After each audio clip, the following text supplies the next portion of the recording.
এই মুহূর্তে আমি আছি হবিগঞ্জ সদর হাসপাতালে।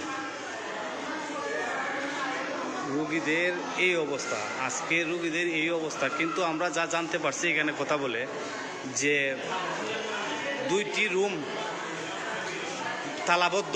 ওই 2টি রুমে নাকি স্টুডেন্টদেরকে পরীক্ষা দেওয়া হচ্ছে। তবে এই যে রোগীর অবস্থা, কোথাও রুগী রাখার মতো, এখন যে রুগীগুলো আসতেছে রুগী রাখার মতো কোথাও জায়গা নেই। কিন্তু দায়িত্বরত কর্তব্যরত সেবিকাদের বলতেছে ওরা যে ওইখানে 2টি রুম তালাবদ্ধ, যে 2টি রুম, ওই 2টি রুম নাকি পরীক্ষার জন্য রাখা হয়েছে। কিন্তু সদর হাসপাতাল কর্তৃপক্ষ তত্ত্বাবধায়ক জনাব আমিনুল হক, উনি এই বিষয়ে কিছুই জানেন না। আমি আপনাদেরকে এই মুহূর্তে দেখাচ্ছি যে 2টি রুম তালাবদ্ধ।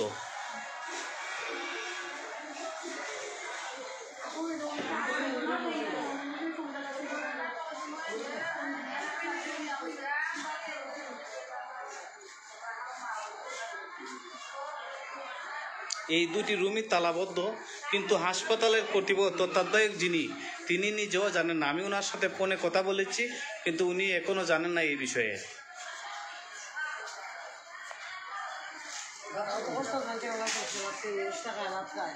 আপনি কবে ভর্তি হয়েছেন?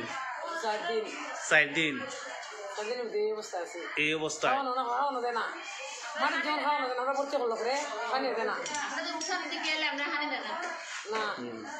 আপনারা আপনি বলছিলেন যে গতকালকে কে আসছিল? হ্যাঁ, আইয়া কিতা কইছেন?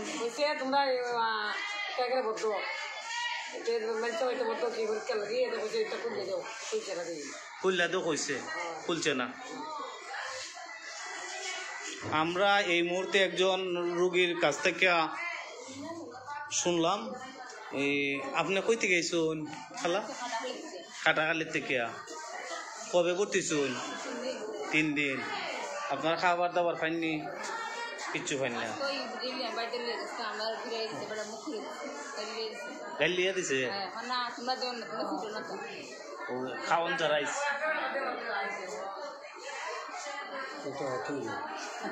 আমরা আপনাদেরকে দেখাচ্ছি যে এই হাসপাতালের বেহাল অবস্থা।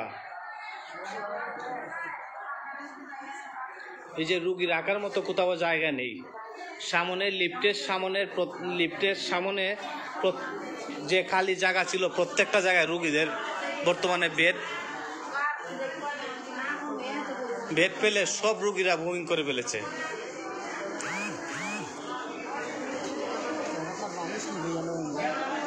এই হচ্ছে লিফট, কিন্তু এখানেও রুগীরা।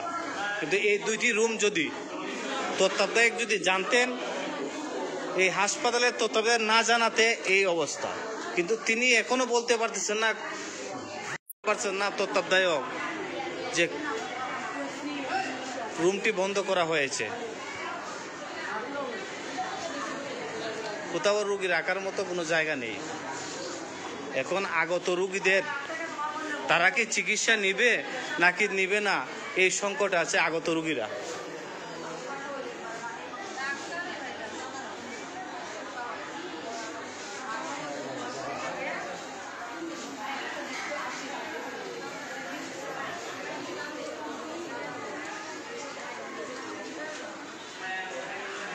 এই হচ্ছে আমার ক্যামেরার ডানে এবং বামে দুনো সাইডে 2টি রুম তালাবদ্ধ। ওই 2টি রুমে নাকি পরীক্ষা নেওয়া হচ্ছে।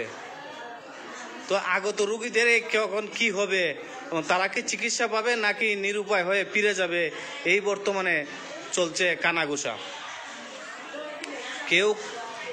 কে বন্ধ করেছে, কেউ কার উপর বলতে পারতেছে না।